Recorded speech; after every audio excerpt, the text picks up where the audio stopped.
لمحوں پر مرکوز ہو گئی ہے، اور زندگی اب انہی خاص لمحوں پر مرکوز ہو گئی ہے۔ ایک طویل خیالی داستان جو میرے خیالوں کی وادی سے منسلک ہے، اب زندگی اسی کی یادوں کے سہارے گزارنی ہوگی۔ کسی دستک، کسی آہٹ کی خواہش نہیں، وہ آفتاب جو میرا ماہتاب، وہ میری ہستی کا ذوفشاں،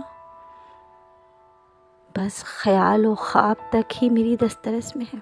ہائے ہائے ہائے ہائے ہائے ہائے ہائے ہائے، وہ آفتاب، وہ میرا ماہتاب، وہ میری ہستی کا ذوفشاں، بس خیال و خواب تک ہی میری دسترس میں ہے۔